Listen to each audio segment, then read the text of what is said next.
Hi, this is Mrs. Johnson. This is Calculus 1. We're talking about the topic of secant lines, tangent lines, and the average rate of change.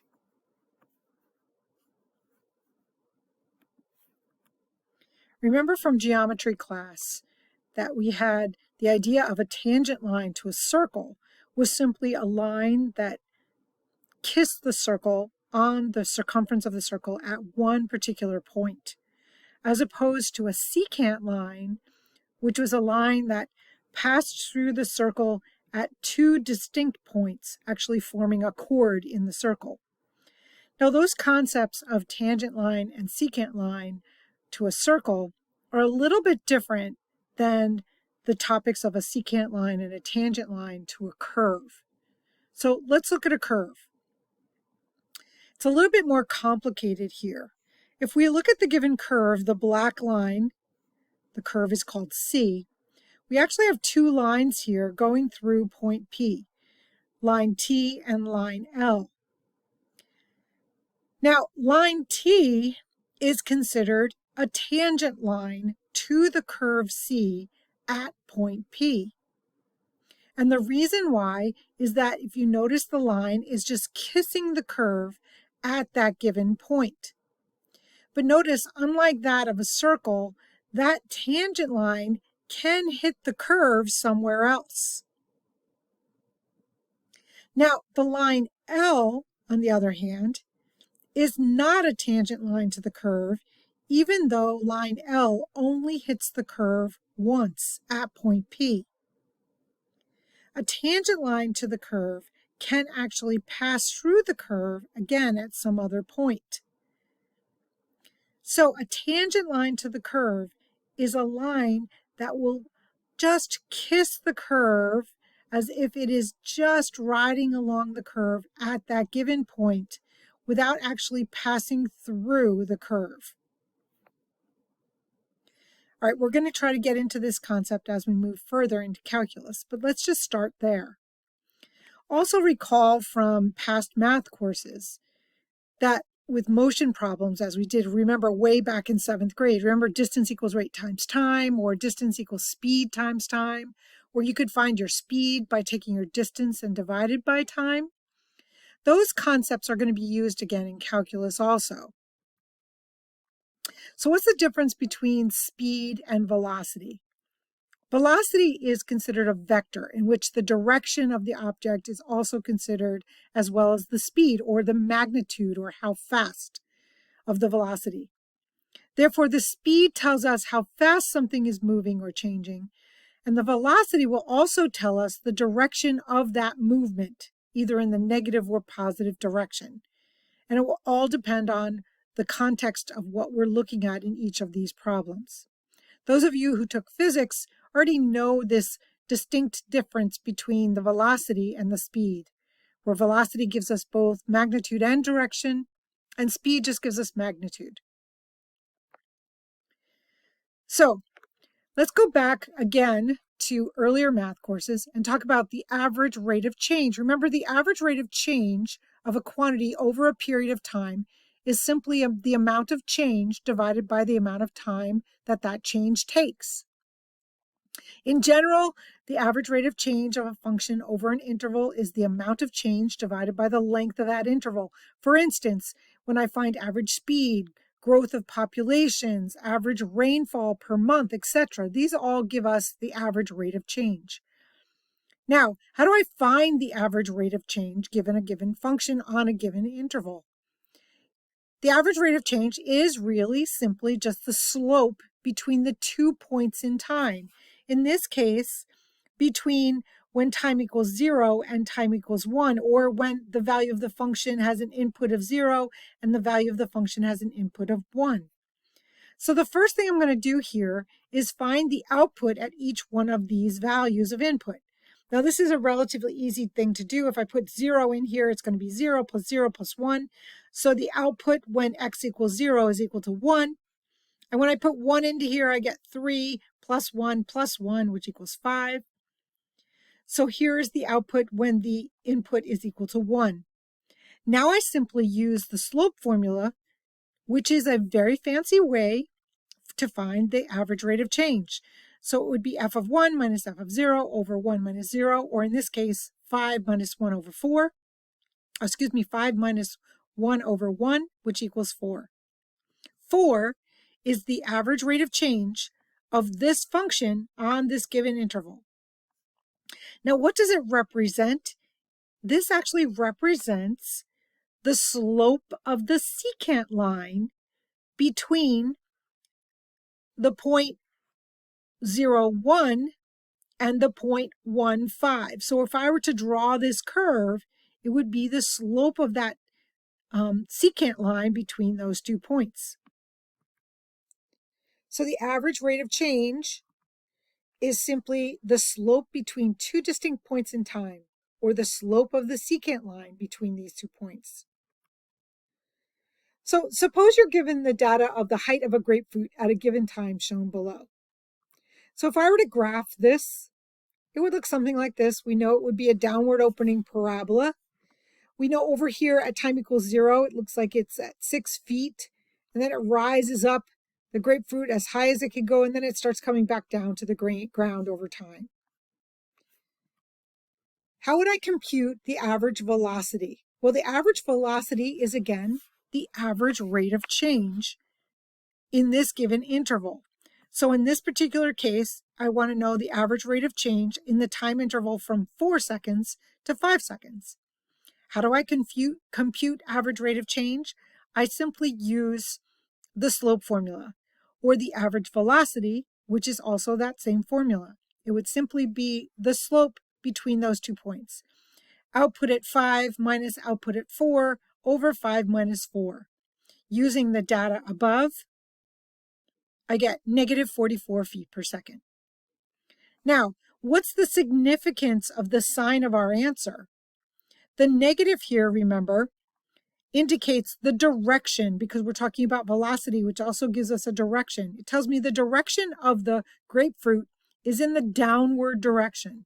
It means it's over here somewhere where the grapefruit is actually falling.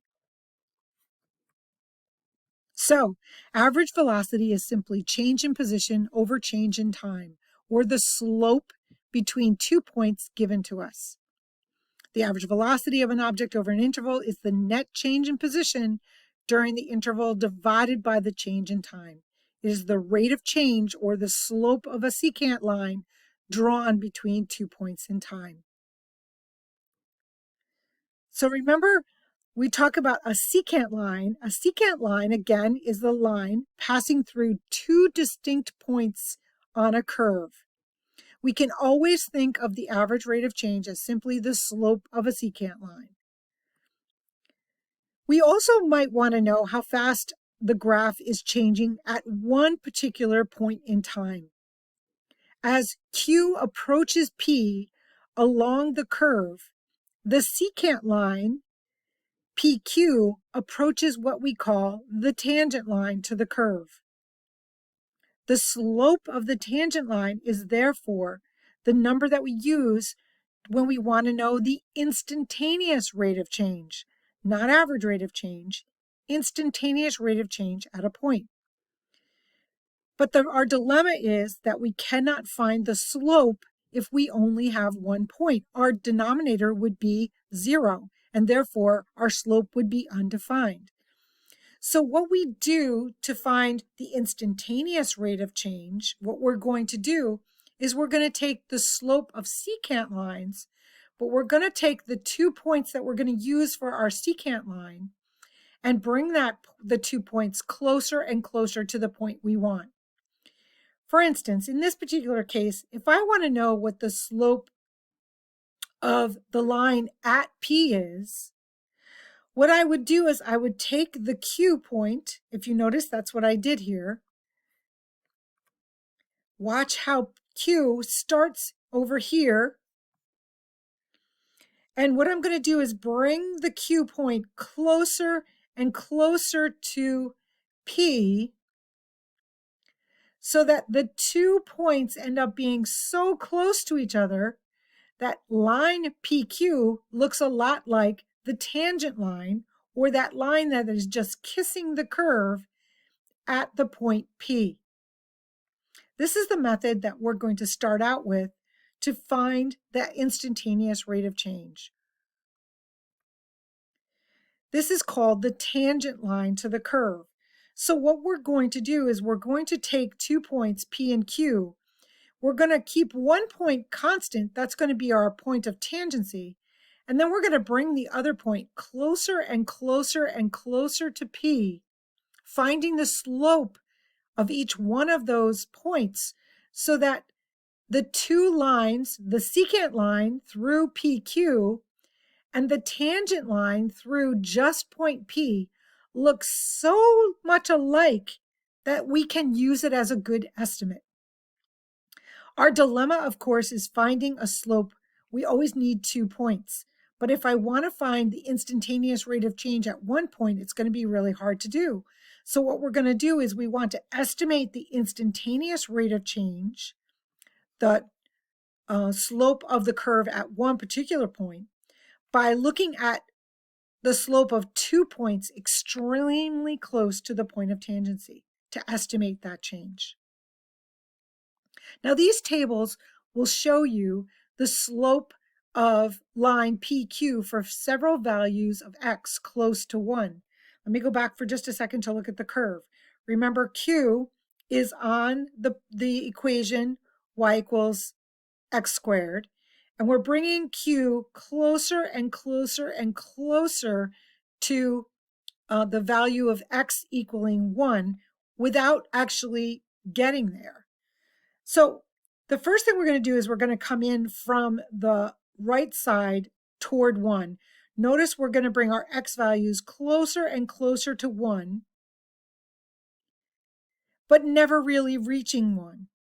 And then over here in this next column, we're going to find the slope between 1, 1 and the point given here. The value of the function at 2, the value of the function at 1.5, 1.1, 1.01, 1.001. And then we calculate those slopes. Then we're going to do the same thing on the other side, approaching x equals 1 from the other side or from the left side. So we're going to choose values of x closer and closer to 1 with never quite reaching 1, and then finding the slope between the 2 points that I found, P and Q, where Q is having x coordinates of this, but my P stays at the point 1, 1. I calculated those slopes, and we'll notice that the two slopes are getting closer and closer to each other. So we can estimate that the instantaneous rate of change at point P is equal to 2. Let's try another problem using average rate of change. In the above graph, we're given f of x, and we want to find the slope of the secant line through the 2 points -3, f of 3, and 3, f at 3. F at -3, I should say. So what we want to do is we want to find the slope of this blue line, which you can tell is a secant line because notice it's going through 2 distinct points. I have 2 distinct points here. So when I do this, I'm going to find the slope between this point right here, which is f at 3, and this point right here, which is f at -3. Now I can see from the graph that the output here is -1 and the output here is +2. So putting this into my formula, I find that the slope of the secant line is equal to -1/2. This also tells me the average rate of change for this curve between x equals -3 to x equals 3. It tells me on average over that interval, the curve is dropping 1/2 of a unit in the y direction.